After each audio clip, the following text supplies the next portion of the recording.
Good evening, night, late night, early morning, wherever you guys are at. We're here for episode 3. Sorry, it has been a long day. It's been a long day, and yeah, but it's good. All right, got a couple people in chat already. Jet Sparks. I wasn't live, Jet Sparks. That's why it didn't notify me too. Sorry about that. But thanks for coming out, man. If anybody wants to get on the panel, let me know and I'll shoot out a link. Not a problem. Oh yeah. I'm doing good, Patrick. Good to see you, man. Yeah, it's going pretty good. I was going through some stuff, and I want to give a shout out to the co-owner of this channel and one of my best friends, Nate. Thank you. Freaking Nate gives me a lot of pep talks that you guys don't see. I know we're starting to grow and everything, but you always want to remember the people who brought you to the dance, man. And me and Nate been doing this since day one. I know I've been busy a lot, Nate, but I haven't forgot about you, buddy, and freaking still my number one. No link. I'm not going to do an open link, but I will DM you the link right now.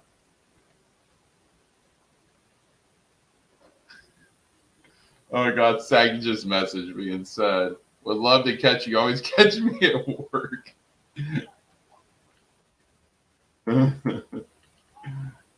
Sorry about that, Saggy. I wish we could collab so much. Freaking, you're awesome, Saggy.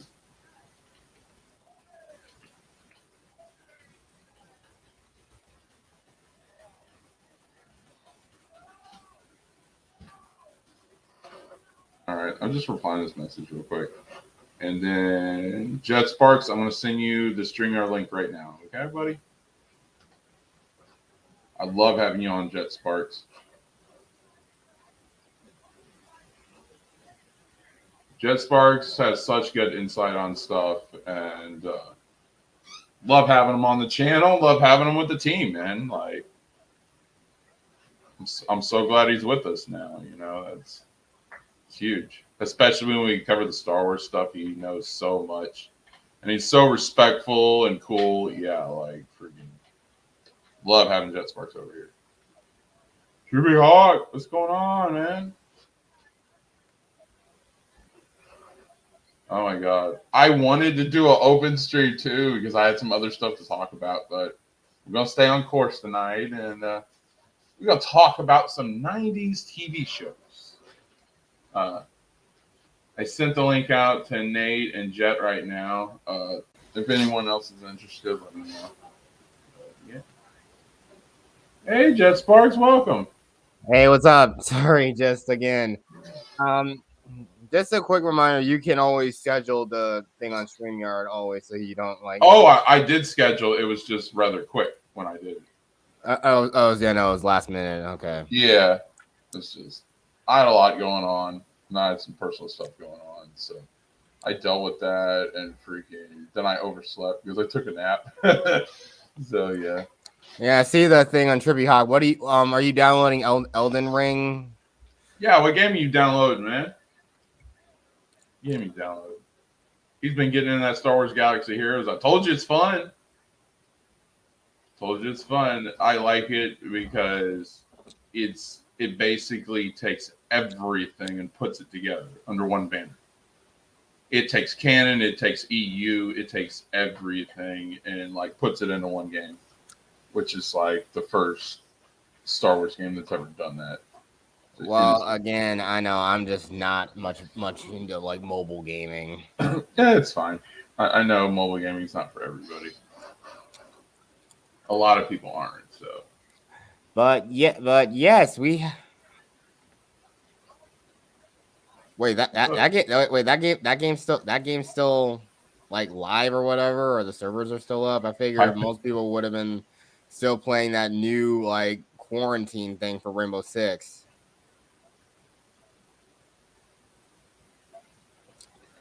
Yeah. But we're going to talk some 90s TV shows because I know a lot of people are excited about this. Yeah. Exactly. So yes, there have been I know we covered animated shows and now I'd say now we go into all kinds of shows. So like anything, mostly like your live action shows from there. Like I said, I got a few I want to talk about, but I want to see what everybody in the chat freaking thinks, and then of course you as well goes first. Oh yeah, yeah. Well, I might do something Sunday. I don't know. I might do it open, and then we just talk about anything Sunday. So yeah. So of course, I'm going to tell you my two favorite right off the bat. Buffy and Angel. Angel is like my absolute favorite show of the 90s, period. Dude, I have binge watched that series like so many freaking times. It's just... I think there's only like one episode I remember watching from that show, and it was the one where it was like an alternate history thing. It's like I think where the vampires took over, like I think like Charisma Carpenter's character. I think she actually made some bad wish, and now the vampires prince took over the world. They have like, and there's like a part where they're in like some blood farming facility. That I think that was from like season 3, I think. Yeah, you just feel bad. I mean, could you imagine being like the victim of vampires? What's worse is them attacking you out in the middle of the night, or them just tying or just basically tying you down and basically sticking giant needles in you, suck all the blood out of you that way. Yeah, the only thing I didn't like, I'll talk about this in another stream, but like when it came to Vampire Diaries Originals, why I liked that a little better than Buffy and Angel was because with Buffy and Angel, the vampires didn't have complex storylines. It was just, I'm a vampire, I'm bad, and I'm just going to eat people and kill. And like I said, unless they had a soul, they had a little bit more development. Yeah, so I think like didn't really have that. I mean, yeah. But like I said, though, I wasn't really big in that because I think I was too young for that demographic. I wasn't the target demographic for that kind of show. Yeah. I'm doing a select movie Saturday, so we can do that, and then we can talk about other movies from the 90s then. So that's going to be on the Saturday evening stream. So we'll cover that there, but we're just talking about TV shows right now. Exactly, but I would still say, well, what did you liked about Angel a little bit more? What did you like about Angel compared to Buffy? David Boreanaz is such a good actor, and like especially when they went into season 4 where they turned him bad for a little bit, it's just so freaking good. Especially when you're used to seeing him as a freaking good guy all the time. And it's just like, I liked Angel a lot because I resonated. Yeah, I do kind of like those stories where, you seem like the good guys are, or like some crazy alternate universe thing where everything's like reversed. The bad guys are the good guys and the good guys are the bad guys. I've always liked the good guy vampire concept. You have all this power to be evil in this nature, but you're fighting against it. Well, that's also pretty much Blade. And I love characters that are fighting, that their whole reason for existence is they're fighting for salvation. Me being a Christian, fighting for salvation and redemption is a freaking big thing. So like, and that's what I liked about Angel was that he's fighting for redemption. Yeah. He realized that what he did was wrong, and he spent his existence trying to make up for that. And yeah, but like I said with that question I said about that Buffy episode, The Wish, what do you think is far worse, being put in a blood farming facility en masse with other people, or just being attacked by a single vampire? I like put in a blood farmer facility because in a fight you can adapt. True, and that's the kind of thing, though. But yeah, I mean, that concept was like reused. They did. I mean, it was like deleted from like the first Blade film, and they didn't really fully act upon that idea until like Trinity. But yeah, back to that. That was still a pretty scary concept before Blade did it. Really. Oh, we're gonna talk about that eventually because Ray's a Yes. sucker for Blade. So Yeah. So the thing is, one of my favorite shows in the '90s is definitely, of course, The Fresh Prince of Bel-Air. Oh yeah, awesome sitcom. Probably one of the top 5, easy, if not top 3. I mean, of course, yeah. It did tackle a lot of good issues, and of course, we already know the infamous Carlton dance and his like unyielding love for Tom Jones. That's fallen to the cultural. The one I liked where they tackled was the episode where it was him and Carlton, and Carlton never really dealt with racism before because of his wealthy upbringing and everything. He was always accepted for the most part. And then him actually dealing with racism for the first time. Yeah, exactly the point. So again, that whole thing is just about, when you born into those kinds of like environments, you just like you don't really see much of it. I mean, I probably don't see much of it myself, but I mean, again, I often still kind of still somewhat think of that thing in the back of your head. But even then, I felt that exact same way with a bunch of dudes look like punks. I was walking into a Dairy Queen. I kind of felt like they looked like they were a bunch of punks, and these dudes were probably Hispanic. Again, but I know I'm not trying to say that, but if these were just a bunch of dudes that look like a bunch of burly biker dudes, I'd still feel uneasy because again, a bunch of dudes that look pretty intimidating, you kind of feel a little uneasy. But again, I just kept cool and just was only worried about just getting ice cream inside that Dairy Queen. That was literally it. But yeah, I know it did tackle other issues. Another good episode was with Will and his father. Because even then, literally in that very scene where his father just leaves off without him again, he starts talking about that it's all cool, and he literally goes through the 5 stages of grief, literally in that one entire scene.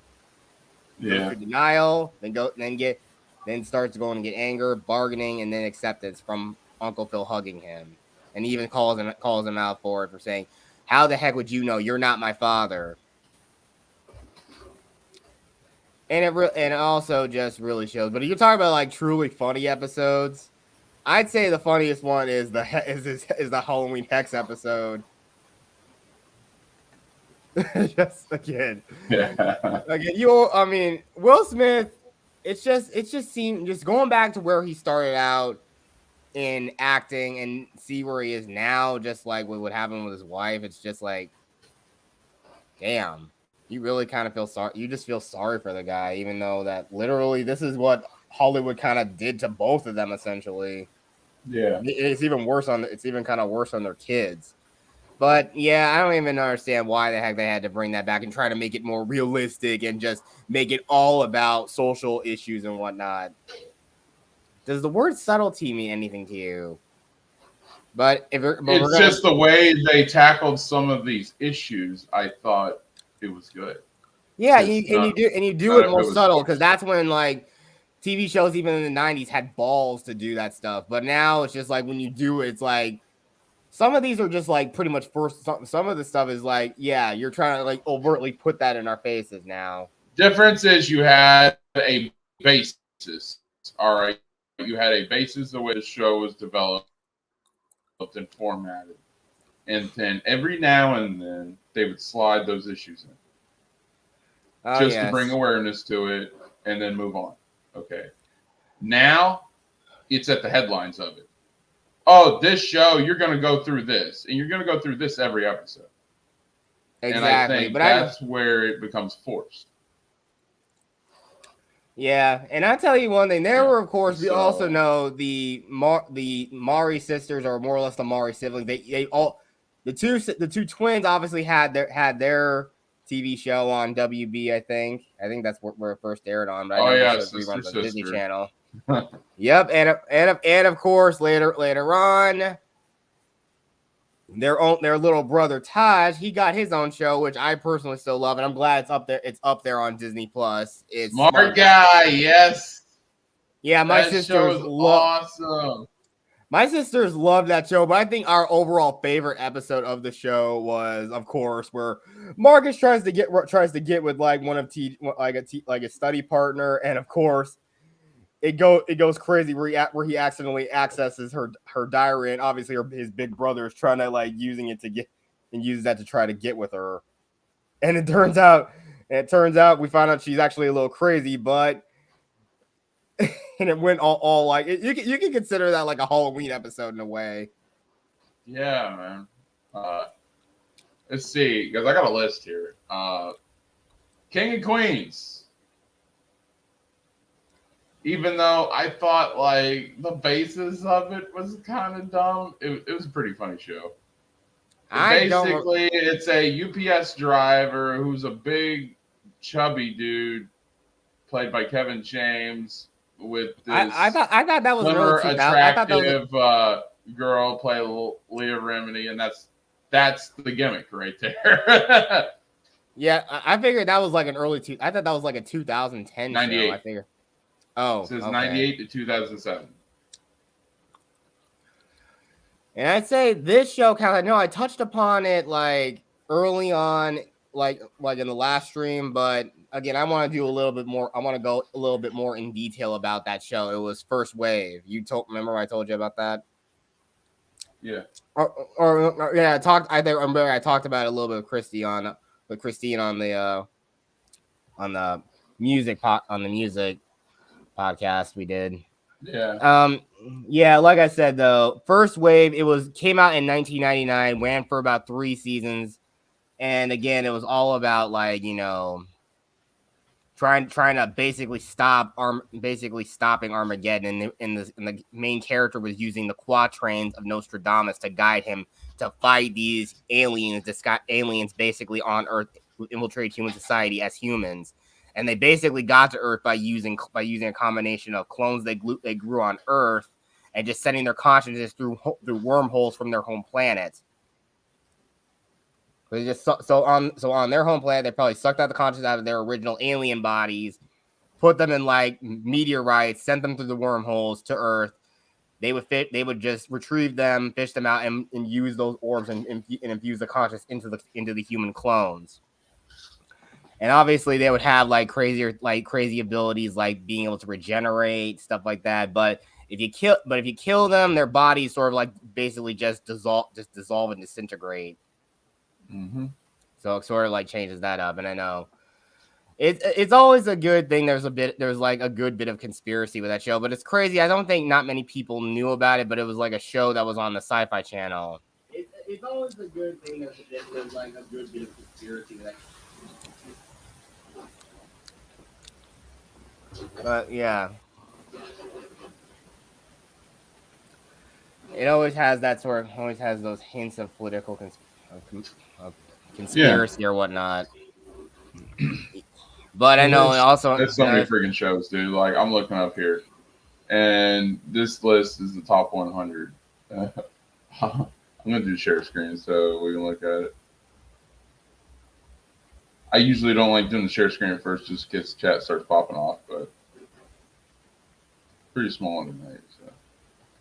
Yeah, Fresh Prince of Bel-Air, Friends, ER. Technically, Futurama is a 90s show.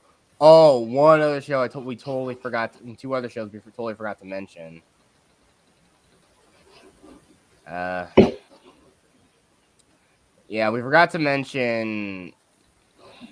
Okay, so we got Martin. I wasn't big into. I wish Garguts was here because he loves Martin. Yeah, I remember. I think the only episode I remember that I vaguely remember watching, I loved watching, was the my Halloween episode where I think like him and his girlfriend were dressed up like Ike and Tina Turner. I think. Yeah, my dad wouldn't let me watch it because he didn't like the humor, and I was very young. Yeah. So 92. So I was about 5 years old for everybody. Yeah. Yeah. Two guys are growing a pizza place. I forgot that it had a young Ryan Reynolds in there. That's great. Oh yeah. That I didn't okay. I was remember. I about only to say remember the that joke. show I only went for remember a the joke little for. bit. I only remember the joke, the parody of it from Robot Chicken with Kirk Cameron, Khan, and Captain Kirk from Star Trek. I want to watch that show now because I want to see why it only went for 3 years. Oh, Sliders. Sliders. I also did. Yeah, I also forgot to mention that. Yeah, parallel universe, traveling to parallel universes. Great, another great, all a bunch of great shows. Oh yeah, we barely. I don't think we barely talked about Ed, Ed and Eddie. What's this other show next year? We had a lot. Oh, Oh, Lapita FM. Nikita. I remember that. That show was cool. I don't remember ever watching that, but It was on. hearing about It that. was a USA original. I remember because where I was watching wrestling because it would come on. It would come on afterwards. That was really fun. It was like Alias, except it was like a million times better. Yeah, no, it's based off of it's basically obviously based off a French character. Yeah. And we can go back to a little bit later, but we also remember there was one other sitcom we all know about. And even then, looking back at like an old compilation of funny clips from it, damn, the show really was funny. It was The Nanny with Fran Drescher. God. Her voice was just so cringe. There were a lot of funny moments about that show, but her voice, oh my god. Hey, yeah, it was so freaking cringe, dude. Yeah, I think I kind of make a bit of a joke about. I think I do make a bit of a joke about that with one of the characters in my story. I think one of them's like going out. They're going out shopping. I think, or at least my main character and a coworker are going shopping, but she's going out begrudgingly. And I think she brings up a joke of him doing an impression of Fran Drescher, and is like, "Really, you're making up that story?" But she says, "Oh, that was a great show. You couldn't deny that was a great show." Something like that. But it's just a small short thing. But yeah. But I think there's one thing you can also deny, that Giles, I think he pretty much knew how to burn Cece pretty well. That was pretty funny. All right. Next show is NYPD Blue.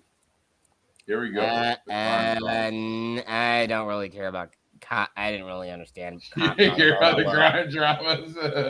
Yeah, I wasn't into. I mean, I know my sister. My sister was probably for a time obsessed with Criminal Minds. Dude, I still watch. I watch the Law and Order spinoffs. Gong gong. I can't do that. The women love that stuff, and it's freaking hilarious. My wife loves it. My mother loves it. Like crime dramas, they love that stuff. Yeah, well, my grandmother loved that stuff. But even most of the stuff she probably didn't understand was even going on the stream because, again, cop stuff. Even then, she always talked. I mean, she was always that type of person that would always just yell at always like talk to the screen about that kind of stuff. Especially when she was watching like Lifetime movies and whatnot. That's like all she ever watched, or watched reruns of The Nanny, or of course her watching soap opera.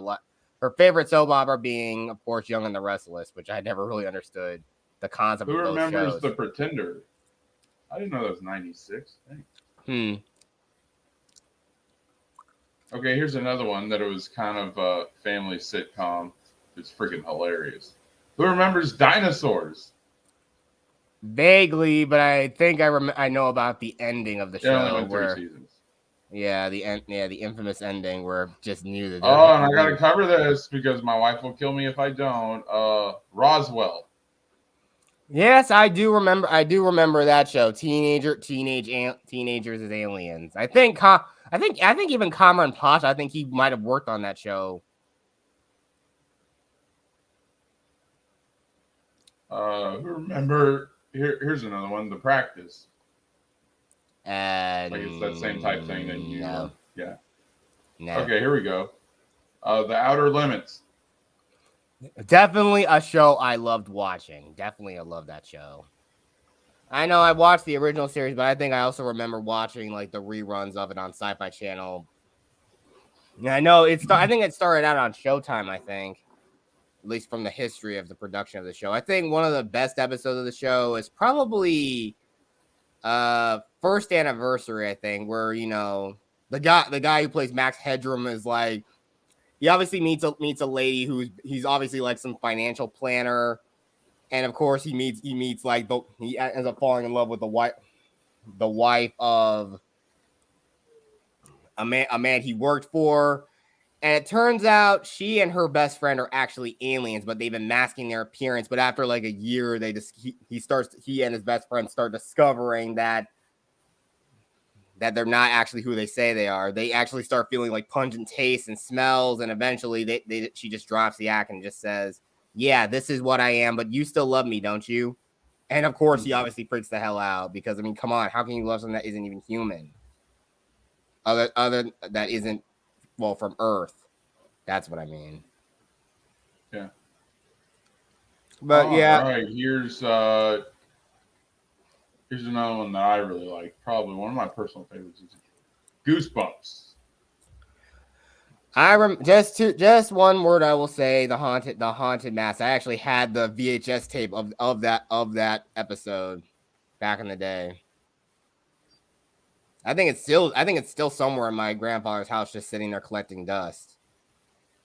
I mean, the Fox VHSs were very nicely designed back in the day.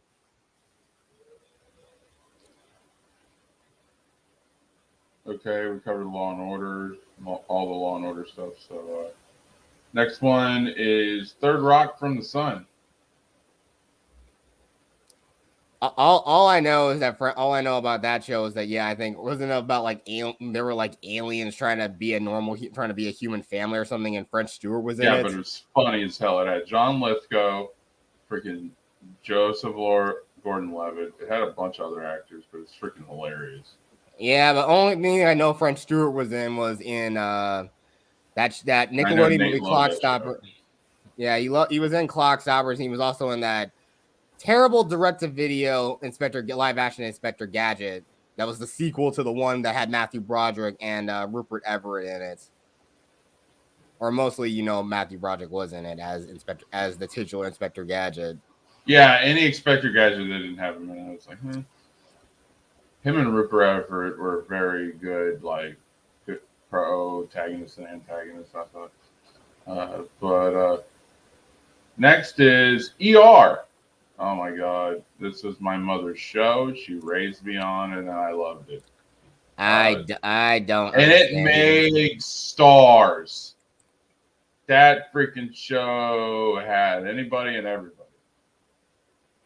Freaking Anthony Edwards was my favorite, but that's where George Clooney got his big break. Noah Wyle got his big break. A lot of people. Oh yeah, no. I only know him as Tom Mason from Falling Skies. That's about it. Yeah, he was like the baby doctor or the young doctor out of all of them, and they were messing with him when he first started because it's the rookie, the new guy. You always fuck with the new guy. But he learned the ropes and everything like that, and he became one of the top doctors on the show. I think they killed him off with like a cancer angle or something, but he was on there for years. Oh yeah, by the way, Wiley got his big break. Oh yeah, by the way, did you also know there was like a spin-off TV series of Clueless? Yeah, I don't care about the movie. I don't care about the show. So I know. Just only wanted to mention that. That's just like preppy culture. That wasn't me, dude. Yeah, of course. I was goth in school, so yeah. But I know another sort of like everyone obviously knows this one because we all know the perfect sound. Yes, good old Home Improvement, brah. Home Improvement.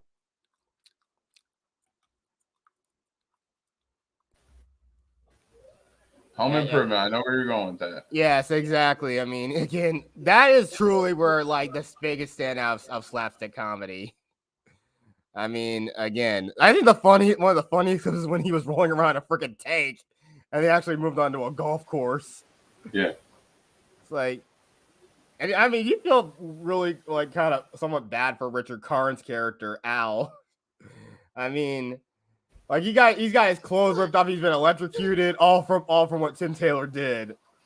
Yeah. It's just like, man, it is crazy. I think he was in for a time. I think he actually hosted Family Feud for a time. I think Richard Karn did. Even then, I know Family Feud is known for like coming up with like some of the best stupid answers that people have ever said in game show history.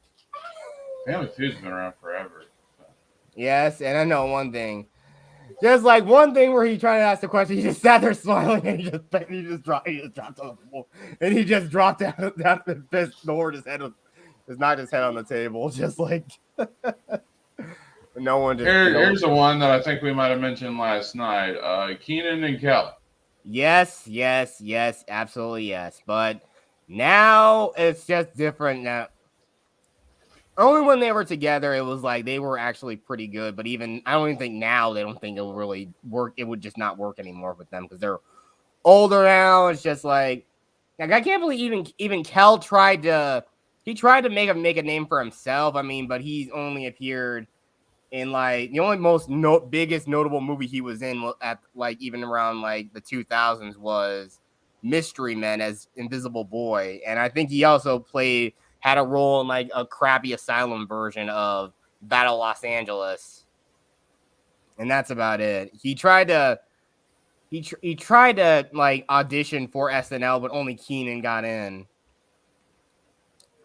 And I know they wouldn't let Kel get in? Dang. I know, massive slight, but I know but I think they are still good friends though. I think they're still good friends to this day. Dang, Kel would have been amazing on Saturday Night Live, dude. Oh, yes, they would have. I mean, come on, the dynamic they had in the 90s as kids. Look, they were the Laurel and Harley of my generation. I'm going to say that. I mean, heck, even the Coolio theme song pretty much mentioned that, essentially. Like, Abbott and Costello or their Penn and Teller. Freaking Kel was, like, he was good in his own right. That's the thing. Yeah, I mean, Keenan was the straight man in the show. Kel was the weirdo who the wacky one. Yeah, he was. Yeah, of course, like, he was even when he was doing the Good Burger stuff on his own, and then my wife's favorite when he did Repairman, man. I think they did go. No, Keenan and Kel they did Good Burger together. That was. Well, they did the movie together. If you watch the first season, which my wife was forcing me to binge watch, he did it by himself. Keenan would pop up every now and then, but it was mostly as like a construction worker. Yes. Yeah, and then like that white dude manager that he was working with, but yeah, it was mostly just and of course we all know the manager in the movie was played by Dan Schneider himself. But given what's happened, given what he's got, what we know about him now, it's just like it all makes sense. He's just as much of a weirdo as say like. I wouldn't say he's like extreme. He's not like, but he has that same sort of like the same sort of fetish that Quentin Tarantino has. Oh, so Dan Schneider was the manager, dude. Yeah, in the movie, yeah, that was Dan Schneider, the guy who created all those shows.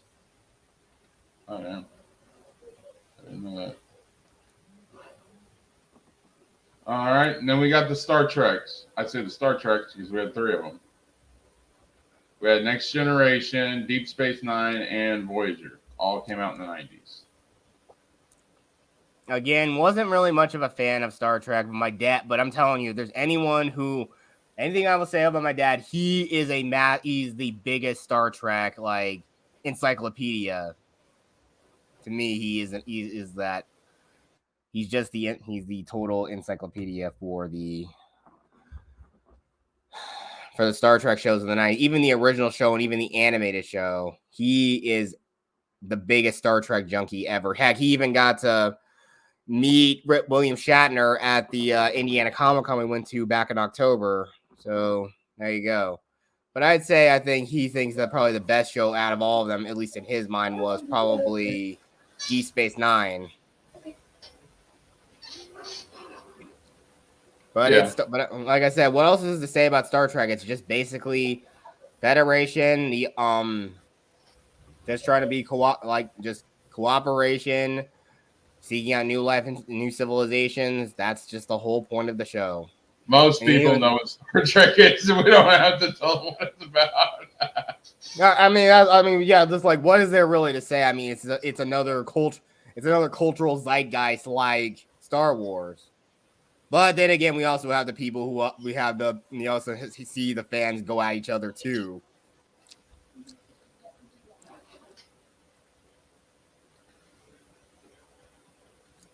Sometimes if they do that for parody, it often is comedy gold to see the two fandoms go at each other.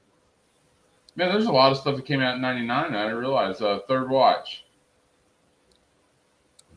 So like. Yeah, and I think also who is also just as much of a Star Trek like junkie as she is Star Wars. You know who?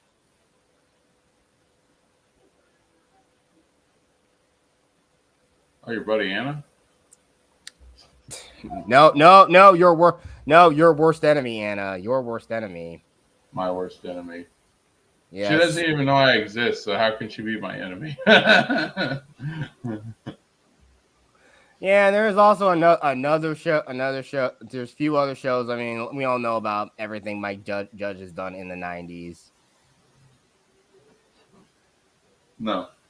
There are people that I despise way worse than Anna.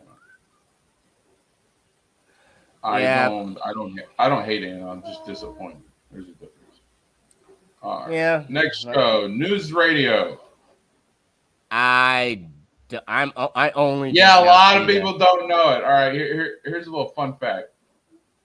The headline, one of the top guys in that show is a guy that you know now is Joe Rogan. Yeah. Huh? Joe Rogan. Oh, Joe Rogan was in that show? Yeah, hang on. And looking from the image, I think it seemed like John was that John Levis? Look. There you go. Okay, Joe Rogan. All right, there's Joe Rogan. There's Andy Dick. There's Dave Foley, if you guys remember him. And Phil Hart. I didn't know Phil Hartman was in that show. It had Phil Hartman in it, and then this was all the way to the left. This is the guy from Book of Boba that was ripping off all them kids. Oh, and all that he water. played like the boss. Yeah, and also I had no idea. Also, I know Joe Levitz or creepy Joe Levitz. Or creepy John Lovitz. Yeah. Creepy Uncle John. Millennium. I heard of that one, but I barely remember it, which means I didn't care. Don't remember that one. All right, you never. What? Too cynical? I never really watched Jell, but all I know is that she's just cynical. That's the only thing we know about her. She basically was the precursor to Karen's. Robot Chicken. She was the Karen. She was the OG Karen. Oh, here we go. My show. Frasier. My God, loved it. Loved it. Yeah, great. It was funny and made me want to get into psychology. Like, we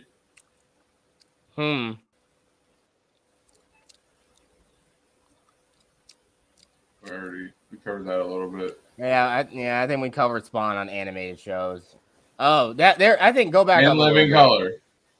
Yeah. Yes. Did it have all them Wayans brothers in there? I think it did. Fun fact: Jim Carrey got his start on In Living Color. Oh yes. And now I'm glad that he's made a comeback playing Dr. Robotnik in the Sonic the Hedgehog movies. I can't wait for the sequel. Sonic, Absolutely. Meet Knuckles. I don't even remember that one, but it went a long time. Batman Beyond. Boy Meets World. Oh yes, oh man. Boy Meets World was the TGIF lineup, and then it ended up going to Disney Channel. Yeah. Yeah.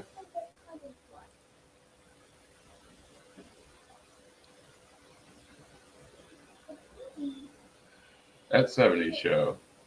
Oh yeah, we all remember that 70s show. Yeah, gave us the lovely Mila Kunis. Yep, and it gave us Topher Grace Venom. Take that with a grain of salt. And the amazing that was Ashton Kutcher. Dude, where's my car? Oh my God, who remembers that show, Queer as Folk? Of course, I wasn't into it, but I never. for the it was I groundbreaking. never really. I only remember If that show would have came out now, it would have been over the top. Yeah, it would have been. I mean, yeah, it's like when you do. Yeah, how about this? Yeah, just make characters who are LGBT. Just make them normal people. Just do that. Don't make them literal. Well, it kind of did, but then it showed the personal life. Like it was probably the least, if you compare it to now, it's probably the least woke show of that time. It wasn't bad. It's just it didn't. That was the thing that was frowned down upon in society back then, which sucks. You know? But yeah, I saw it. It wasn't a bad show. Are You Afraid of the Dark? It pretty much competed with Goosebumps. It was on later essentially, yes. And there were a lot of really good shows. Arguably, it was scarier than Goosebumps. It was arguably scarier. Well, because it was for an older demographic. Yes. You're talking, okay, so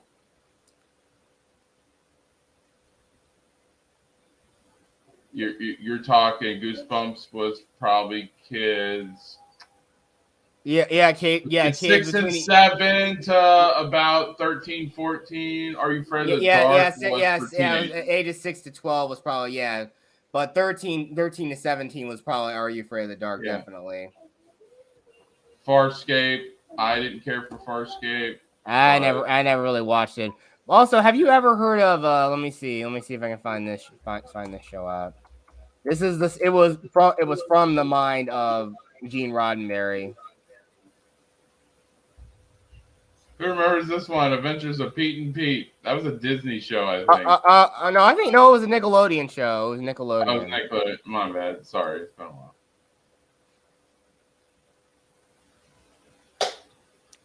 My So-Called Life. Went for one season or 1 year. Babylon 5, the original. I know there are a lot of fans of that show. Silence. Wait. What was it? What were you saying? Babylon 5. Oh yeah. I've never watched that show. I should watch that show. Everybody seemed to really like that show. Even my dad seemed to like it.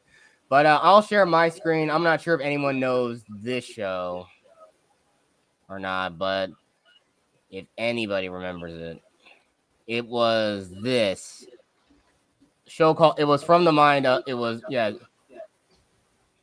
Wait, why is it not? I'm sharing it.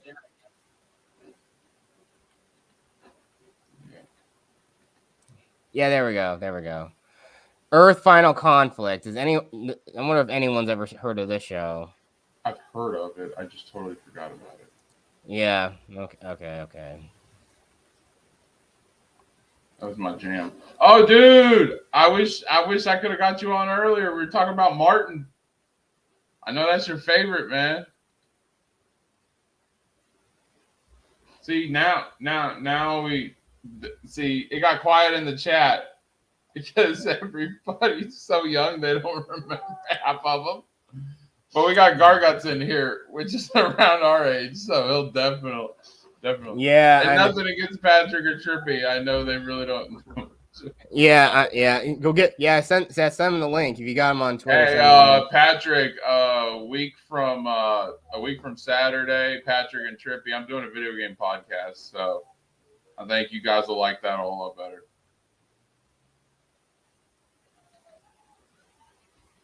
Yep. Yeah, dude. All right. Let's see. Daily Show with Jon Stewart. Oh man, I don't remember, but I think I remember seeing like the celebrity death match of Barry. The only thing I remember the Daily Show is just seeing a few episodes with Stephen Colbert on it. Honestly, he was better on there than he was like hosting the Late Show Bring back David Letterman, but he's too. I don't know. No, I didn't like David Letterman. That was just me. That's my hot take. I don't know. I don't know. Just Larry Sanders Show, which was Gary Shanley pretending to be a talk show host who was pretending to be an actor.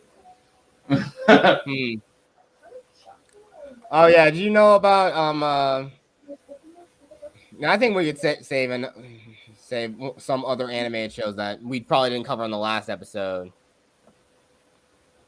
like The Critic, I think. Yeah, we really didn't cover that many adult animated shows, so yeah, I'll revisit 90s Week again. I probably will because people probably want me to talk about it again because those last two streams were very well received. So, Stargate SG-1, definitely a good show, and also the lovely Miranda Baccarin was in that show.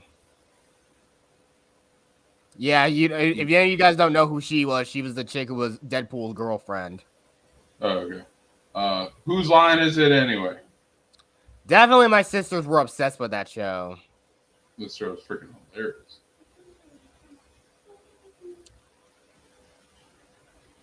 Mr. Bean.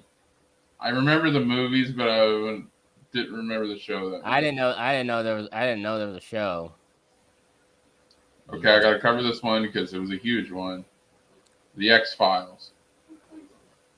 Yes, definitely a show of the 90s with the one show that made us believe that the truth is out there, and the theme song was great. Again, but nowadays it's what it's now been associated with the Illuminati now.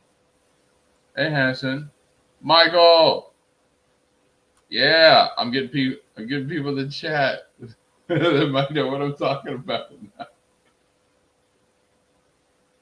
Discussing with what has happened today. What the news? Yeah, I'm talking about the news. I mean, like, come on, guys, let's smarten up here a little bit. I'll say this one thing, and then we'll get back on track. Did you think that the Soviet Union was actually dead? Yeah, so, I mean, come on, we already know Putin was a closet. We already knew Putin was a closet commie. I already knew that. He's KGB.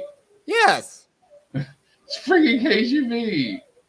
And to let you guys know who don't know, KGB is essentially the CIA of the Soviet Union.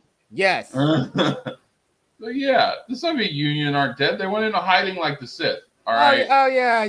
By the way, there was some chick on Twitter that was basically putting out something to Vladimir Putin saying that I would just want to be your mother. Like it's like he's doing it because he didn't feel loved as a child. It's KGB.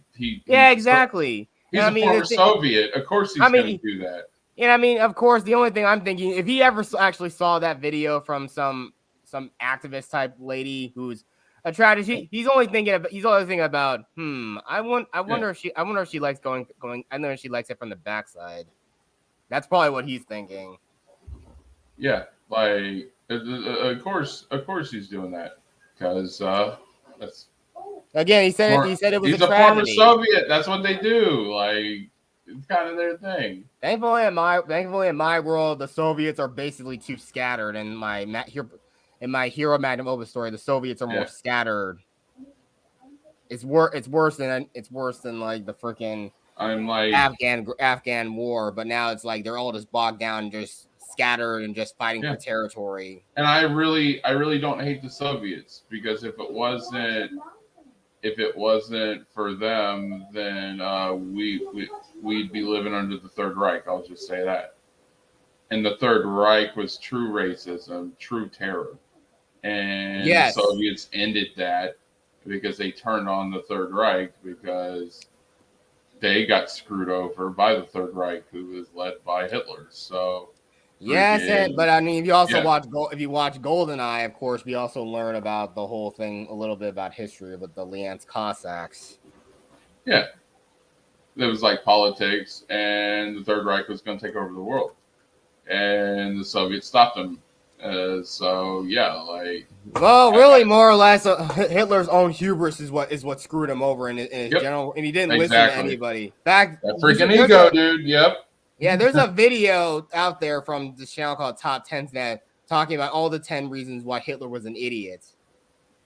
Yeah, but like when you get consumed with yourself and your own ideals, sometimes logic and smart thinking goes out the window.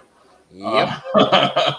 So yeah, like so it's like yeah, because if you look at the moves that they're making, they're trying to reclaim the Soviet Union. Yeah, They're Crimea invading all those former Soviet Union countries. Yeah, Crimea was just the start of it. Was just the start of that, and now it's fully taken swing now. Yeah, but also the thing is, one last thing is, sanctions don't do crap. Let's be honest. That's it. They don't do anything. And like us or Biden saying we're not going to get involved, that might be for the best. To be honest with you. Yeah. You don't. Sometimes you don't want to meddle in other people's stuff because it just might come to bite us in the butt. But yeah. X-Files is good. Yeah, X-Files was pretty good. I'm just not I'm not into sci-fi horror. It's just not my. I like it when it's like action-packed and cool. So like Predator, I liked, but I don't like Aliens, and X-Files is okay. Well, technically, I think the first Terminator technically is almost like a horror movie in a way. Yeah. Wait, what was it? It was way beyond. It was way beyond stupid. It was way. Yeah, I know. It's just way beyond stupid that happens in our office here. Oh. Of course. We haven't really seen a true strong leader leading this country in decades. And there's my hot take. Yes. All right, what else we got? Oz. Oz was the first original HBO show, for you guys that don't know. So it's very revolutionary for its own time. Which is essentially the reason why all these freaking streaming platforms have original content. So like your Amazon Prime, your Netflix originals, your Hulu originals, you name the platform. Every streaming platform's got their own content now. And also, I heard they're gonna be doing a freaking live action, a new live action show of the Fairly Odd Parents, and it looks weird. You have the actual 2D animation for the fairies and live actual actors for like the human characters. It looks bad. We should not get involved ever. That was a good show. And I can agree that there is some pretty spooky stuff in that show. Like again, the character of the cigarette smoking man. Oh, I've had several people over the past 24 hours DM me about freaking politics. I was actually going to start a series called "Let's Go There." Oh, and it was going to be it's not just a politics show; it's an everything show. Oh, I was gonna be talking about stuff and giving hot takes on stuff that other people. What's the nice way of saying it? I was like, dude, is he smoking? That's cool, but no. It's gum. It's gum. It's just gum. But I was thinking about talking about topics that, frankly, other people don't have the to freaking cover. So it's like, well, then again, I know you're lucky you're a small channel. If you did this, you would have got yeeted a long time ago. What, talking about politics? Yeah, probably. No, because there are tons of places to talk about politics. Oh yeah, just like there's the difference is I have a mixed base. My base are people that don't like a little bit of everything.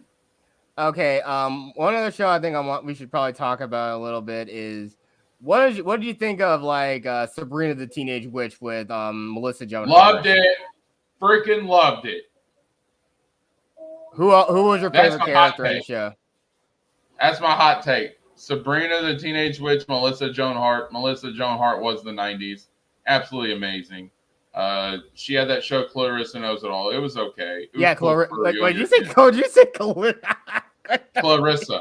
Clarissa. You almost sound like you said the other word. Oh gosh, but God, it was fun. Yeah, it was. It probably did because, like, I literally woke up 20 minutes before I did the stream. So yeah, I can understand. Okay, yeah, I know. But yeah, Melissa Joan Hart was awesome. I was a huge fan. She was super funny, super cool. Yeah. He's Paul. Yes, he's cornball. He's your dad.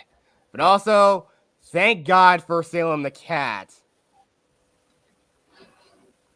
What was that one dude's voice? I've seen him in stuff. He plays like an older guy with glasses and shit. Yeah, Nick Blaney. I think he also voiced Daggett on like on Angry Beavers, that Nickelodeon show. And I think it was also like the voice, Richard Horvitz also, who voiced Billy from The Grown Adventures of Billy and Mandy. Also, he's done a lot of voices, and heck, he's even done the voice of. We'll get to later if you want, or talk about it now. But I want to talk about where's Rogue at? I was going to cover her favorite. We're about to get to one of her favorites. What was her favorite? Friends. Oh, yeah. But before we do, if she ever comes in here, another like doing stuff. Yeah, but she can watch the replay. But yeah, another show. What is your opinion on Charmed? I didn't like it. I did like Julian McMahon, aka Dr. Doom. Yes. Julian McMahon. He played a demon. I honestly thought, people think like that Fantastic Four movie was goofy, but it really felt true to the comic, and I know it was done by the same guy. I'm not going to trash on the whole movie because Jessica Alba sucks. Okay. I'm not gonna do that. Ooh. But here's my hot take. I thought Michael Chiklis was amazing as Thing. I thought what's his name? The one who played Reed Richards did fairly good. You can't really pronounce that guy's name though, and we all know Chris Evans was just great as the Chris Evans is freaking hilarious. He made the best Johnny Storm ever. It's wacky. It's Fantastic Four. You have a man stretching like he's freaking Stretch Armstrong. You ain't getting serious with that. All right. You got a guy who lights himself on fire, a chick who can turn invisible, and a guy who's literally a giant talking rock, literally a giant rock, and not geode. Of course, I thought it was perfect. It was amazing. Had a really good soundtrack. Yeah. But that's all I'm going into that because we got to stay on track. Yeah. West Wing, Freaks and Geeks. These are shows that went like one season. I can't see how they're like in the top 20 here. But let's go. Well, if we want to talk about Friends, we talked about Friends. Friends was a fun sitcom. I gotta cover it. Friends was a fun sitcom. It was huge. It was so huge that the intro song actually played on mainstream radio. That was probably one of the more popular shows from the 90s. And yeah. Again, I was never on because I was far outside the demographic for that show. I was far outside that demographic. Yeah, I just. But yeah, no, it's just like another thing it's another show in the cultural zeitgeist. And Sopranos. She's in the chat. Rogue's in the chat. Hey, what's up? Passed out. Dude, I passed out too. That's why I don't have more people in the chat right now because I didn't promote this video hours ago. So I know. I kind of got a little bit tired too myself, a little like an hour or so before the stream came on. That beats a power nap. So back to what you were saying. That was freaking hilarious. Because, like, we've been going for about an hour now. And the minute I mention her name saying, hey, where you at? Then she pops up like 2 minutes later. That's freaking great, dude. Perfect timing. Oh, my God. That's funny. The minute because I was covering Friends, and I said, "Hey, Rug, where you at? Where you at?" And then she pops up in like a couple minutes after I say that. So that was great. Yep. Yeah, I didn't watch Sopranos much just because I was like 11 years old and I didn't care, and that wasn't my style. Yeah, me neither. I didn't really care about it. The So- only thing I know about Sopranos is just that Family Guy joke. At least in Italy, Sopranos were just cut to black and mid-cent. Yeah. Yeah, that's about it. Like, it's a gangster show, so okay. I wasn't big into gangster movies.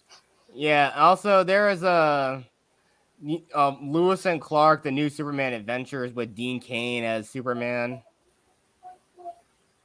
That show was good. I know I was forgetting some shows because I ain't got nothing else.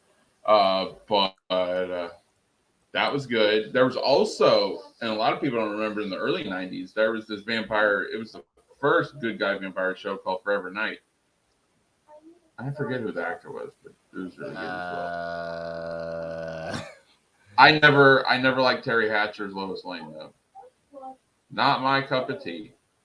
Yeah. Well, I also know you're really she's also not very good. Heck, I even think Pierce Brosnan doesn't even like her.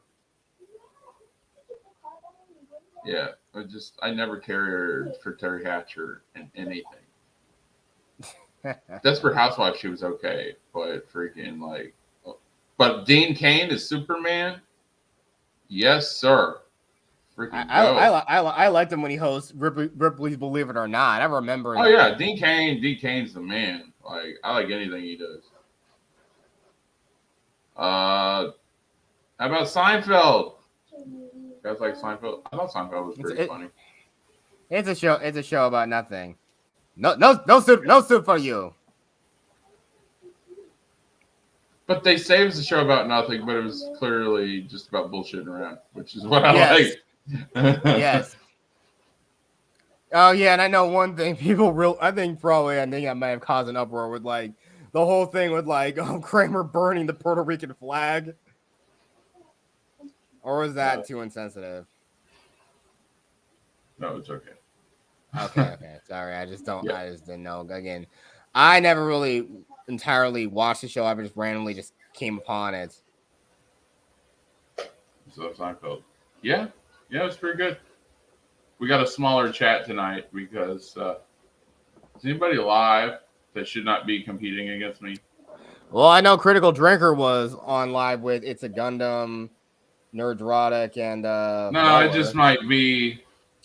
So like here's the thing, and here's when you go to run this kind of stuff, here's the thing that gets complicated, especially when you're trying to get a bunch of audiences all at the same time. So they tell me to run less late in the evening. So I start going around between 5:30 and 6:30, right? So it's more the 6:30. Yes. And then it's still, I'm too late. But then so I back it up a couple hours one time. And then that's too early because everybody's working. Yeah. So it's tough, man. Like last night was great because it just like past couple days, then the chats have been hitting, but it's not always like that, and that's probably why I was overwhelmed, and like especially the first episode we were doing because that chat was blowing up. Yeah, it was. I mean, there was a lot of great '90s music back then. Yeah, so it's really tough just trying to hit that perfect crowd. And like the past 2 days, especially the 90s week, I did it because late night every night, and I'm talking around 2-3 in the morning, I go on a show that Garguts does. It's called It's Not Late, You're Late, and it's on YouTube. And that's my wind down. I actually go on camera on that show and freaking I just chill. And we talk about everything. And so Garguts and basically his number one guy, Jesse, who Jesse was he was the middleman between me getting on Joe Cronin's show. And Joe Cronin has like 80,000 subs. So that was a big deal. And especially he does a lot of wrestling content. and I'm a huge wrestling fan, so that was like a dream come true. That's like getting on late night with Conan O'Brien back in the day. Like, so freaking that was a huge deal. Yeah, and speaking of a contribution of Conan O'Brien, we can't not talk about the cultural zeitgeist that was The Simpsons. Yes. I mean, we talked about it a little bit yesterday, but nobody wanted to deep dive into it. Well, again, because I mentioned The Simpsons, but freaking, so Jesse and Gargut started talking about 90s music, and they were like, they just started out of nowhere mentioning the Banga Boys.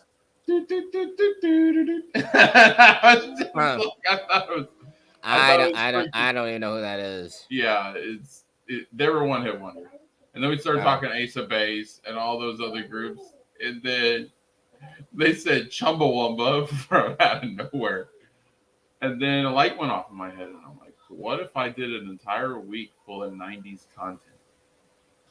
Because I'm a huge fan of the 90s, so I'm like, what if I cover everything? I know I love the music, but what if I cover the shows? What if I cover the TV? What if I cover animated? What if I do a movie spotlight? Because if we talk about 90 movies, we're going to be here all night. All right. Oh, yes. Yeah, that's another thing. I think doing a deep dive of one certain movie is probably the best kind of thing. Yeah. So that's where my point in the story was. That's where my inspiration came from to do that. So shout out to them guys over there. But yeah. All right. Let's get back to the chat. Kramer is the best. I'm a freaking mouse. There we go. Yes, Kramer is the best.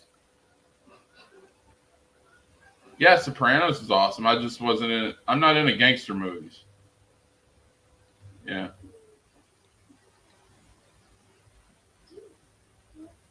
The show, yeah, Michael. The show started. Simpsons started getting bad after like the first, and even then there was. Maggie from The Simpsons, yeah. There was one. Again, like the whole thing about like Principal Skinner not actually being who he said he was. This is gonna shock you guys, but I'm siding with Michael S. on this one. I like the games and stuff, but I wasn't a big Simpsons fan. I mean, again, the only true thing you really absolutely enjoyed from The Simpsons was the Treehouse of Horror episodes. Those were truly funny and scary at the same time. I did a 90s music talk. It was like 2 days ago. The video is up there, so you can always catch that up, Michael. Yep. But yeah, Michael S., I'm siding with you on this one. When it comes to The Simpsons, yeah, I didn't think it was that great. And pretty much, given how long it's been going on, I'm pretty sure most people are just sick of it now.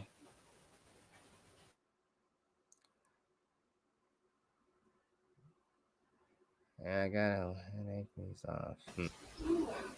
All right, yeah. Hey, yeah, dude, I got a migraine this morning. Oh yeah, it's because my freaking kid was being difficult as crap, and I couldn't get him down till almost 3 o'clock in the morning.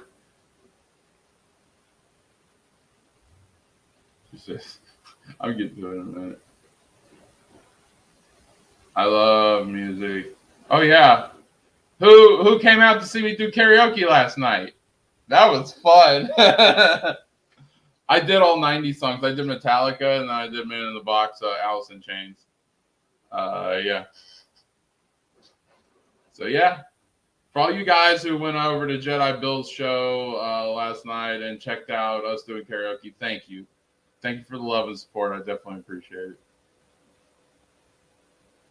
It's just a stupid show. Yes, it is. That's blasphemy. Yeah, it's cool, Michael. Great to see you here now. Josh, we need to do 80s and 70s music. You have to do that. Oh, yeah. I don't know about 70s. I'll do 80s, though. Guaranteed. But, yeah. Hang on. I'll be right back. Jess Sparks, mention any shows or anything that you liked as well. Oh, okay. But I can't really think of any live action shows I've watched, really, or at least I can't recall any. But I know I mentioned Smart Guy. That's probably all I can really think about.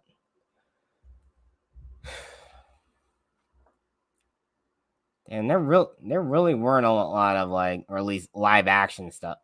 Just live action. Oh, right. Now I remember there was some popular stuff like Blue's Clues. Oh yeah, then you got those Blue's Clues, Brand the Big Blue House, freaking. There's all kinds of stuff. Yeah, there was a lot Mr. of like Rogers, Mr. Rogers' Neighborhood, and of course we also have to mention shows like All of That, which is where like many. it was like, okay for what it was. Here's a hot take: I didn't really care that much for All That. Well, I know you were funny, definitely but outside the demographic for that show. It didn't hit with me. That's all. Rachel, I know because you were outside. You were probably a lot older for when that show came. For when that show was like popular. No, it had two runs, one in the 90s and another one in the early 2000s. I don't even remember the 2000s. I'm talking about the 90s one, the original. Yeah. It was okay. I never really cared for All That. It essentially was a show for teenagers, and I wasn't a teenager. I think if I would have been a teenager, it might have hit a little bit better. But yeah. Like looking at it now, I don't even care for it. But my wife Rachel, oh my god, she loves that show. That's her. That's true. But again, like I said though, Richard, we also know Rick Blamey. He voiced Salem the Cat, but he also voiced Daggett and Angry Beavers, and of course. Richard Horvitz voiced Norbert, but Richard Horvitz is also most known for one other certain character from arguably probably one of the most well-known shows in the 90s and a product of its time. Ay. Richard Horvitz voiced Alpha 5 from Power Rangers. Yes, that's a little fun fact for all you like fans who. You voice actor fun fact there. But again, Power Rangers, it just clicked with me. And I mean, again, it's pretty much a good reason why I wanted to be a writer. And even then, my superhero magnum opus story is pretty much my love letter to the genre that Power Rangers is a part of. The idea of like using a device to transform into a superhero instead of, just like Batman, like Superman having a phone booth and Batman having his bat cave. She says, I swear my brother calls every day when I'm watching your stream. Who, Brandon? Is he calling? If he is, tell him I said hi. Yeah. Yeah, there was a lot of stuff that I really like. Like 90s was cool overall. And then you get in the Disney Channel original stuff. Yeah, there was like one lesser known show. I don't think many people remember it. Heck, it's hard to find. You're only lucky if you find like a very like low quality VHS recording of it. It was a show called The Jersey, where like The Jersey. It's on Disney. All that shit's on Disney Plus, bro. Like it's there. It's there. Everything is like I looked some of the stuff up. I'm talking. They got Brinked on there, Johnny Tsunami. They got all the original movies. They got a lot of the original shows. It's insane. It's not on like your drop-down list, but if you hit the search bar and just start typing stuff in, you'd be surprised stuff you'll find on Disney Plus. Disney Plus is very good for $10 a month. You can search things and you'll find it, but like it won't be on the regular stuff. Yeah, well, what I'm seeing here, The Jersey, it's not out here on Disney Plus. I don't like see it on like it's not available on Disney Plus, at least when I looked it up. But again, like I said, the show lasted for like 6 seasons. That's crazy from 1999 to 2004. And it's like again, it's like one half like sports show, but it's also like Quantum Leap too, where when the kids put the jersey on, they actually get sucked into they get sucked into the actual player, whoever it is. It's so freaking cool. Yeah. I like the jersey. Famous Jet Jackson's probably my favorite. Yes, and Lee Thompson Young, R.I.P. may he rest in peace. Freaking such a good I actor. absolutely love that show and the movie. I love the movie too. Yes, and Lee Thompson Young was one of my favorites. Of course, he was in the Johnny Tsunami movie, and then he did Famous Jet Jackson. The kid was on fire, and he was so good. And he was good as an adult too, acting. I thought he was amazing. It's a shame what happened, but yeah. Yes. I think he'd be a big Hollywood actor if he's still around today. He was awesome. Oh yes, heck. Because he got a couple roles in Smallville. He was starting to hit big time. Oh yeah. And like, if you had a role in Smallville, you ended up getting your own show. Especially when you had the WB UPN merger and the CW. So Ian Somerhalder was like kind of a love interest, Alana Lang on Smallville, and then he ended up being the top star on Vampire Diaries. And then Jensen Ackles was another not a regular, but more than one. Yeah, and of course we already know how Jensen big Supernatural became. Yeah, Jensen Ackles did Supernatural, and now he's doing The Boys. So, like, yeah, getting on Smallville was a catapult for your career. But yeah, I know that was the 2000s, and we'll be. I don't know if we're gonna do it next week, but we are gonna do a 2000 stream. So we'll cover 2000 to 2010, and that I can do more. That I got more variety because there is a lot more stuff that I definitely remember from the 2000s. Yeah. There's one show in particular I don't think many people also may not know about, but to anyone who would want to get into the show, it's actually out there on YouTube. But we'll talk about that when we get to that day. But yeah, like I said though, Lee Thompson Young truly shined in the Famous Jet Jackson, and that's the biggest thing most like 90 kids like me know him from. And there's like a lot of like lesser known shows that obviously most people still didn't remember. I know people, like I said, mentioning The Jersey, but I'm glad you have seen that show. Oh my god, I love The Jersey. So good. Like it was. Yeah, it was fun. A lot of those shows were good. It's just like they don't make them like they used to. I'm just saying. Yes. They don't make them like they used to. And like people want to say, "Well, everything is woke now." I'm like, no, it's just a creativity thing. It has nothing to do with woke. Yeah, you got some woke shows, but it's not about that. They don't have the great ideas like they used to. That's the point. Creativity isn't once what it was, and it's not just because not everything's a reboot. Just some ideas just aren't very good, or it doesn't very click, or basically they say, "Oh, it does click," but I mean, even doesn't click. I mean, I can't believe there are some shows that don't seem like they're very. And here's a hot take. But they lasted for like. If Batwoman, the same way that they did it now would have been on in the 90s, it would have hit. Yeah, because I think it's the same thing. Like, but I mean, we got that Birds of Prey TV series too. Was that 90s or was it early 2000s? I don't know. I don't like. To me, it's not that Batwoman doesn't hit with me because the woke. Because when you look at it, it's not really that woke. It doesn't hit with me because I don't like snarky, smart-ass good guys. I think that's something for the bad guy. Yeah, I mean, and that's kind of thing I like the villains who act snarky is obviously a lot better than like the hero acting that way. Or just like that sort of trope only like works for like maybe like the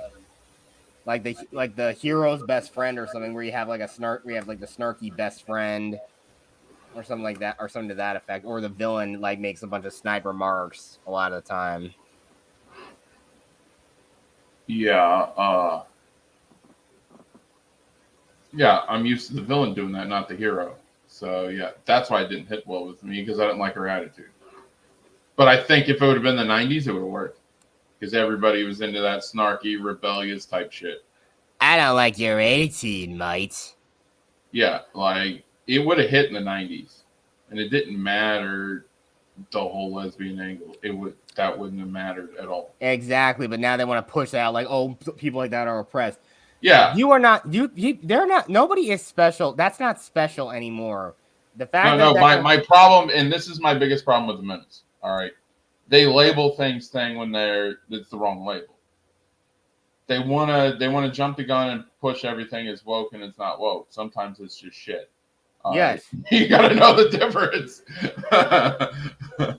No, like that was the thing, and like the criticisms on the Minutes that I had. They're pushing stuff as woke when it's not always woke. It just sucks. I just say at this point, a lot of things are just creatively bankrupt. Exactly. It's just like something's trash is just trash.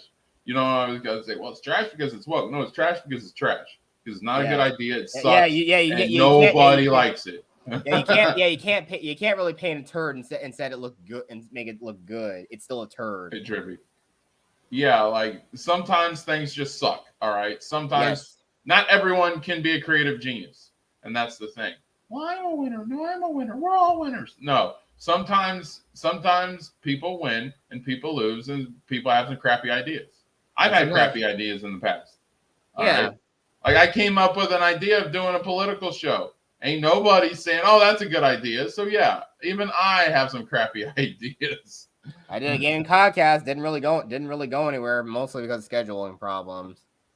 But I could, but I just decided it's like I haven't always had the best ideas. Yes. I've even me and a lot of people like my content, but even I've come up with some crappy ideas that didn't get over it. Like thinking that I should cover Book of Boba Fett. That's an example. If you look at my views, I all 3 videos combined, I'm not even hitting 100 views. I broke it up into a 3-part series. Yeah. And if you combine all 3 videos together, I'm not even getting 100 views. So yeah, it's I mean, the most views I've ever gotten on a video is like 201 views, and that was for like Jedi Fallen Order when those meditation challenges came out. Oh, and by the way, chat, if you want me to cover anything else 90s right now, we'll go ahead and do that. All right, that's all the shows I got. We're just talking now, and if you guys got anything else, let me know. I'm not getting off subject. I've just run. We talked about, I think, as much as we can talk about. And guys watching on playback, or if you're just listening, like podcast form, thank you guys for tuning in. We appreciate the support. And you guys can always nobody sends me messages in the comments. So if you guys want to hit up some comments, I'll read those and get back to you. Or you can exactly, and that's what I like people to do and comment on my videos as well. Yeah, but I'm like solely live stream, so I get it. Yeah, I know. I think a friend of mine said, I know live streaming. It's kind of like a double-edged. It's kind of like the double-edged sword, and it's not really for everybody all the time. But it's always good to hear like somebody's opinion on a certain topic. Why do you think many of the Phantom Menace channels got so big? Because people like. So basically, okay, what I was dealing with. Okay, you ever have a situation in the past where you had a falling out with somebody? But so many years past, you don't remember the exact thing that caused the fallout? Yeah, exactly. It happened to me. I just remember that tonight, and it put me in a really depressed, sour mood. And I didn't want to, because of that, I didn't want to go live. Because I don't ever want to go live, if I'm depressed, sad, or pissed off. Usually, I want to be in a good mood. I don't go on these big, huge, I'm going to cuss you out rants, and I'm going to just start having a bitch fest. That's not me. All right. I usually want to be in a decent mood when I start these streams because I want you guys all, both chat and panel, have a great experience, Exactly. And that's what I expect. That's only what I want from people that I just like when I stream a lot. Like, yeah, that happened, and it's like, oh, I don't want to do this. Am I going to reschedule what? And then Nate DM'd me, and we started talking, and reminded me why me and Nate are best friends because so much shit that happens, and he gets me out of it, and he gave me some good advice, and he just listened, and yeah, and freaking it made me feel so much better. So yeah. So then, like when I came in here, started, it's feeling good. I had a freaking, I was feeling better, optimistic, and then we started here, and I hope everyone's had a good time. Yeah. Oh, it's cool, dude. I understand you guys all got everything. The fact that you show up in the first place means the world to me. So that's what's important. I'm just a guy talking. Me and my wife were talking this morning, and I was like, dude, I hate my voice. Like when I hear myself on playback, my wife's like, I don't know why you hate your voice. I think it's sexy. I'm like, of course you would. I'm like, but I'm like, I think I sound too deep when I think I should be sounding a little lighter. Because that's I really cannot believe. I feel like when I feel like I hear myself talking out here, I feel like I sound like I just talk like normal. But when I hear myself, it's like, my God, why do I sound like I'm like almost robotic or aware, like I have like some problem with my throat or something? Or I sound like people even have like said I sound a little. Yeah, I felt like I sound robotic as well. You're right, dude. Like, yeah. Yeah, but you sound normal on my end. You sound pretty good. Like when of course, it's like growing up. Like when I was about 14, 15 years old, I moved to Tennessee, and it was not easy for me, freaking. And of course, like even when I lived in Florida, I dealt with a lot of rejection. So it's just like I was scared to like put myself out there, I guess. Like I used to do karaoke all the time back when I was younger. And what I liked about it took me a while to get into it, but I liked about it is it doesn't matter if you sound good or not, we're just having fun. And that's what we did last night. I had a blast. And I asked Nate about it. I'm like, how'd I do? Did I do okay? And Nate says the most honest, legit New York thing you could possibly say. He say, well, you weren't cringe. So take that as a win, basically. I was like, okay. I was like, see, that's what I like about you, Nate, your honesty. I'm like, be honest with me, guys. If I'm ever sinking and drowning or my content's just crap, tell me. I would rather you be honest and yes, and I only wish people momentarily than been lied to, because lying to takes me a long time to get over. Exactly, and I don't want people lying to me. I don't want people to actually be honest about all the stuff that I. That sounds like you're being a bit of kiss us there, Trippy. The elimination stream you did. Oh yeah, because that was a 3-hour watch party. 3-hour watch party. I cannot believe that got to 100 views. That is insane, dude. My wrestling content never does that well. Yeah, I know. Still, I did I think I might have been on camera for that too. Maybe I'll show my pretty little face some more. Nah, dude, it's 186 views. It's almost at 200. Jesus freaking Christ, man. Thank you, guys. Thank you so much. And again, Nate hosted that one. That's right. Yeah, when I did the Horizon DLC and all the playthroughs, at least the latter half of it, I got like at least 100 views, like 180 views on the last part. And of course, I know that was just like a random occurrence that happened over a year ago with Fallen Order. But again, to everyone who showed up for that stream, I want to thank everyone for showing up for that stream also. Yeah. Like, I went on Twitch last night. Of course, Rogue has her Twitch channel, and freaking I'm trying to support the others. Because what I want to do, I want to freaking these sections and everything, whether it's your Geeks and Gamers or Max's community or Saggy's community or whatever, they are sections. And like, it's basically, they're a small little corner in YouTube. And I want to break that shit down. I want to break down the walls. I want to collab. I want to collab with everybody. I want everybody's name getting out there. If I collab about somebody, I want them to know about you.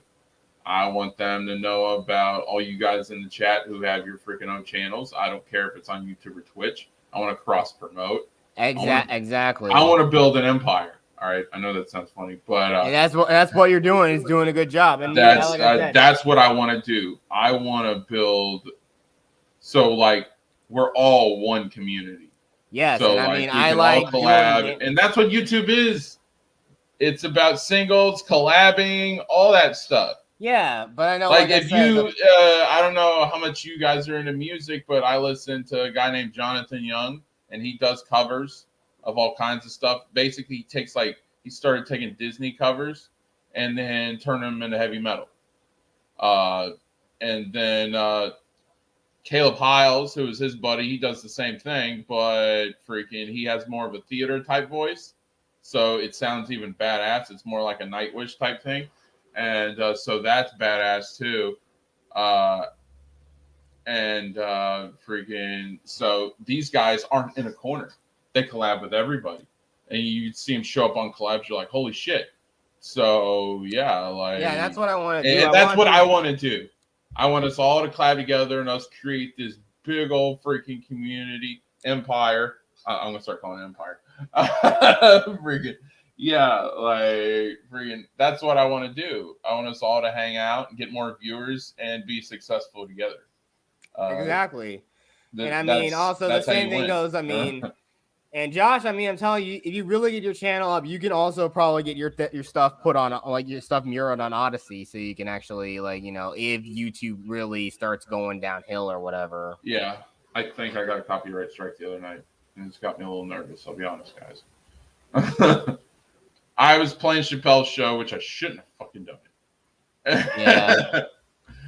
And yeah. And that, I was just like, oh my God, I'm so stupid. I should know better than to play freaking WB owned stuff. I should freaking know better.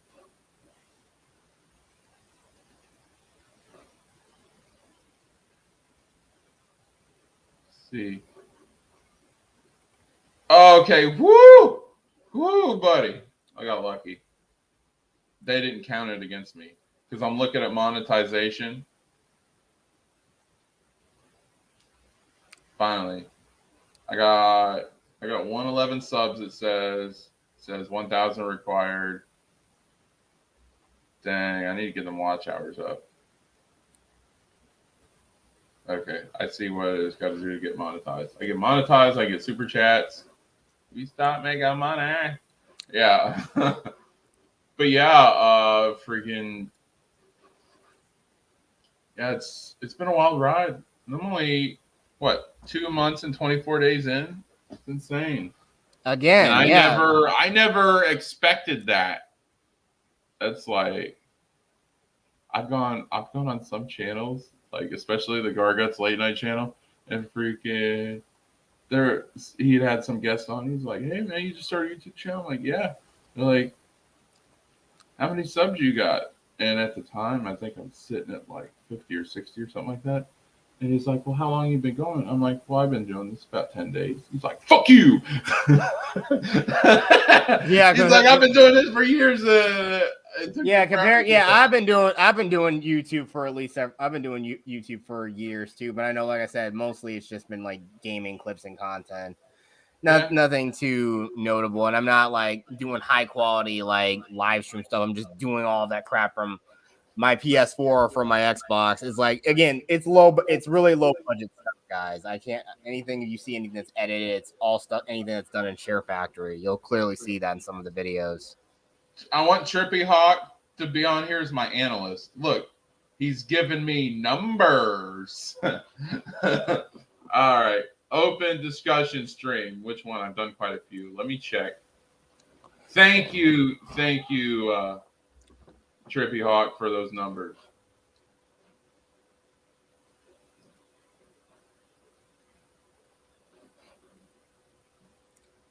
And Trippy Hawk, my youngest loves freaking talking to you. Just so you know. There's a bunch of them. All right. So let's look at our videos. Let's look at our videos. I'll get to your comment in a minute, Rogue. Just give me a second. All right. So this is the one we're doing now. So yesterday's is at 69 views. The one before that, that's the music episode. That's at 68. That was from Monday when I was kicking off basically the week. So that's at 85.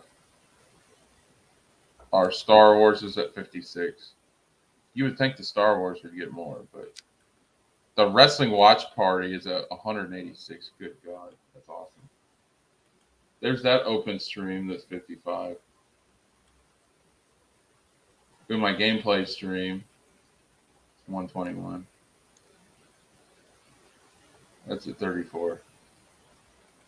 Yeah, see. That was me doing, and I didn't even mean to go that long. We were talking about when Sam Maggs quit freaking the KOTOR remake project. That's at 41. Yeah, look at Book of Boba. 26. I can go to all the episodes of Book of Boba. 22. 30. And that was a month ago. See? Again, Josh, you did the impossible in just no time flat. You already reached 100 subscribers. You're getting up there. Yeah, but it's like there are a lot of people that help me on Twitter.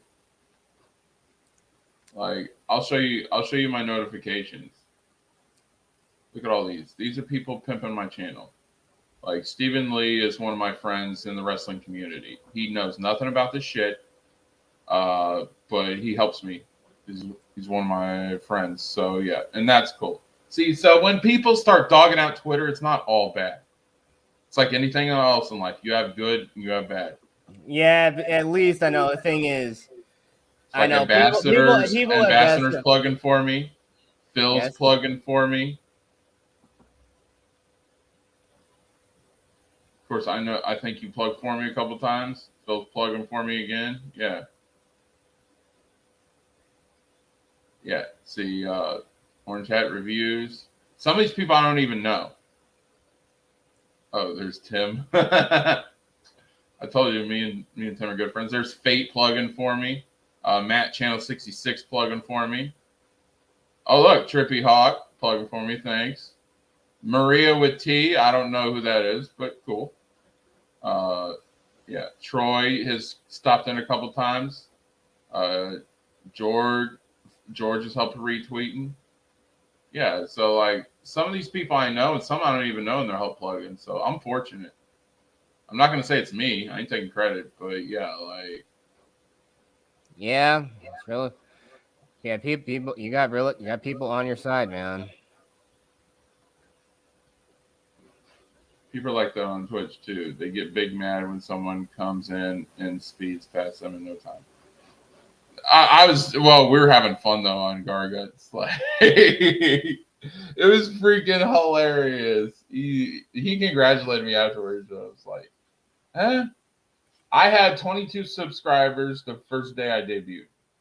Because where I was on Max's channel for about a year before, because I was a producer, I was there for a good minute before I even started here. So, yeah. And Trippy says, I got a copyright claim on my Batman video. That is because Batman is owned by Warner Brothers. And Warner Brothers copyrights you worse than anybody else. And I'm going to give you advice, guys, because I wanted to start another series. I was going to start a series called Late Night at the Revan Cantina. There was going to be a late night series where we just chill, hang out, watch funny videos, freaking jam out some music. Like it was going to be just chill, late night, cool. Yeah, like you were going to an actual cantina or bar or something late night. You know, have that cool coffee house type vibe. And so I was playing Chappelle's Show, Comedy Central, owned by WB, HBO Max, and copyright in 30 minutes. So basically anything that's on HBO Max or is owned by Warner Brothers, you content creators do not touch it with a 10-foot pole. I'm serious. Like you would get slapped down quicker than anything. Twitch is a little more laid back with it. Of course, I heard they're knuckling down on that now, but like YouTube's the worst with that. So all you YouTube guys, yeah. Yeah, it is. Definitely agree with you, Rogue. Great promotion. I got a ton of new people that's not even in any community at all that's come over. So, yep, really. Yeah, and Josh, you're on your way, man. Not saying that's really much I can really say for myself. It's been a very slow burn for me over the past. Like, heck, I've been on Twitter since like 2009. So so I could literally say I've been on Twitter since the very beginning, essentially.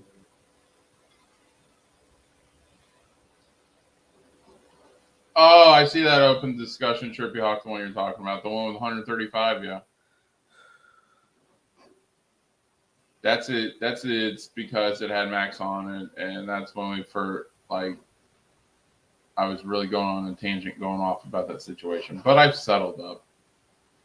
I have no issues. I said my piece. I said what I said, and yeah, people can deny it or say that I'm overreacting, but everybody else has told me that I'm fine and I'm reasonable with reacting the way I did.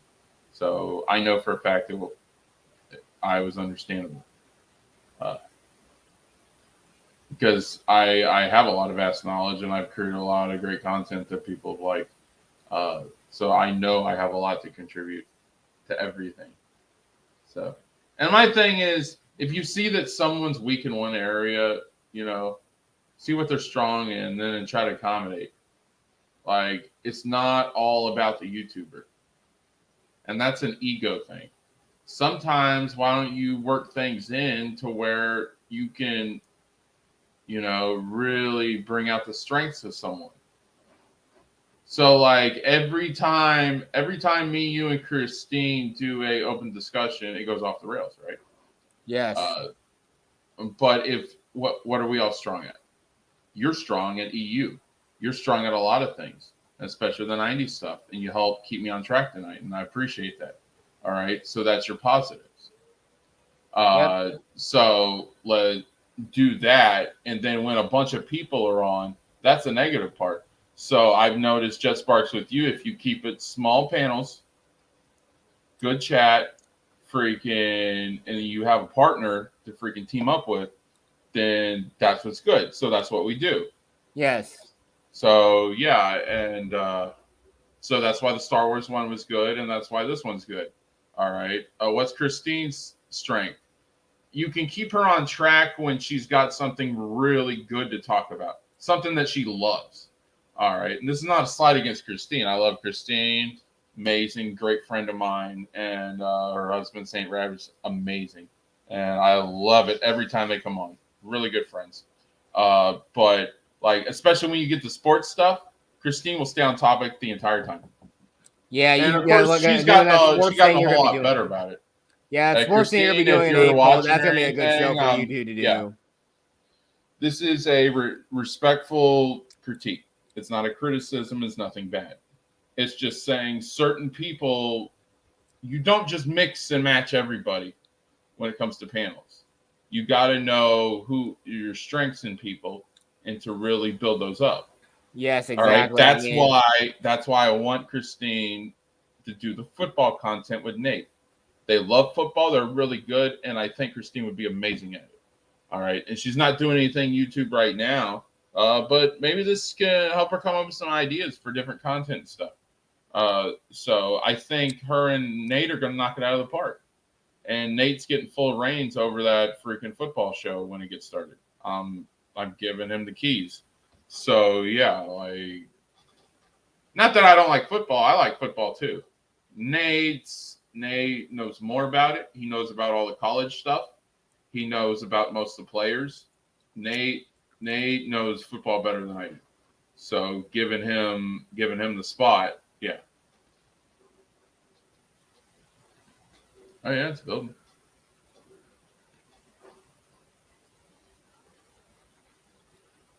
And on to a deluxe apartment in the sky. Well, it feels like I'm in the sky right now. Don't shoot for the stars though. Nah. Well, I always shoot for the stars, but no, it's been crazy and it's been great. At the same time, I'm overwhelmed. See, I don't take credit for this stuff because I can't make someone click subscribe. That's on them. So everyone who's clicked sub, it's thanks to you guys while I'm here. Not anybody else. Not me. I don't have that kind of ego like that. Yeah. Yeah, exactly. I mean, I'm not forcing anyone to actually like really watch my stuff, but it's Yeah, nice if it's anyone like does. that's the way it works. People want to give themselves credit and they want to have that freaking ego. And I'm not name dropping or saying specifics. I'm just saying people in general. But it's the subscribers. They're the reason why we do this. You ever try to do a freaking stream by yourself?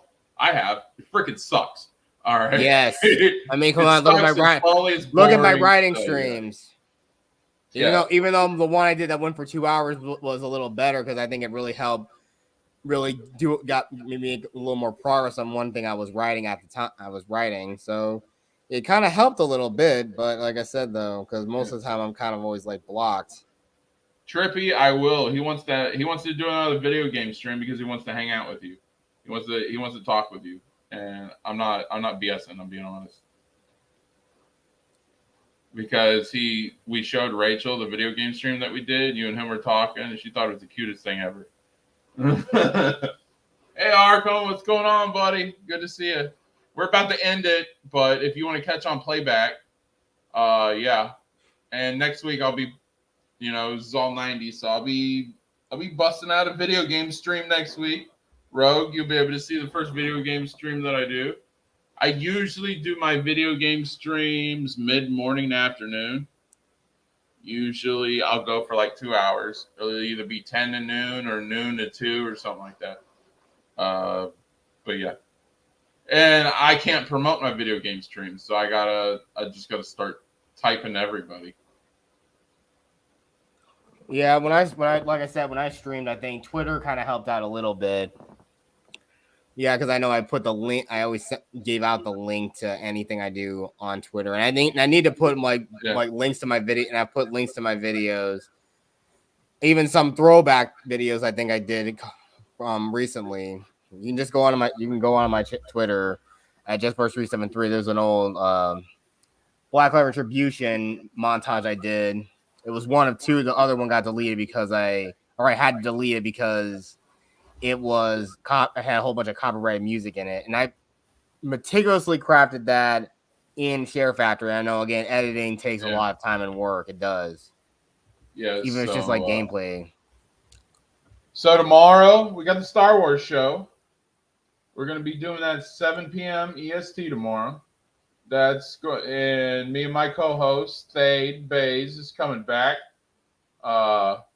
So glad to have him, and the partnership that me and him got going on right now is amazing. And we'll be covering, since it's 90s week, we're going to be covering Sith Lord Darth Maul. Nice. So I know a lot of people are excited. Jess is really excited about that. And yeah, friggin' that's going to be fun. And our special guest for that show is going to be the Ambassador. So it's going to be fun. And then Saturday, we are going to be, because this Saturday will be the last 90s episode for 90s week, we're going to be covering The Crow with Brandon Lee. RIP. But yeah, The Crow. For me, it was very instrumental as a wrestling fan because my favorite wrestler used that gimmick. He did the whole crow thing in wrestling and got over super big. And just like the movie The Crow, the look, everything about it. I loved it. It hit. I loved the story. It was so cool.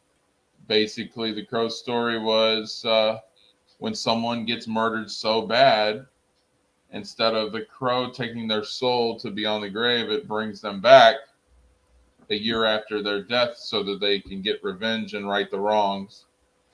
And so they have nothing to lose and they can't die as long as nothing happens to the crow. And so, yeah, it's just a cool story, and I loved it. And, yeah. Let's see. I don't have it. Let me come back. Yeah. Strange. I know nothing in that area. But I'm here to give you a hard time. Yeah. But yeah, so that's what we got for the weekend. If you guys got any suggestions for next week, let me know. I have not put anything together for next week. The only show I got is the video game show. And I'm still going to have to reach out to everybody. And Arkham, let me know what time you're good for that. Let me know what time you're good for that, Arkham. Because I need to do a conference call. I'm probably going to see if I can hook that up Sunday. Because I don't know how people's work schedules are, but I'm hoping they're off for the weekend. Let's see. Jack Sparks, you want to tell them where they can find you? Yeah, I'm on Twitter at JetSparks373. I'm also on Instagram, and I also have a Twitch channel. But I know I want to try to do more of that. But I know I haven't really had time. If you really see me doing anything on Twitch, it's mostly probably either going to be on Xbox. If it's Xbox, if I'm playing it here, that looks like it's on Xbox. It's going to be exclusive on Twitch, and I'll just re-upload it to YouTube later. And that's about it. Okay. Yeah, give me a second. I'm going to post his link. Yeah, so I hope you guys are still enjoying 90's week. I hope you enjoyed the stream. Yeah.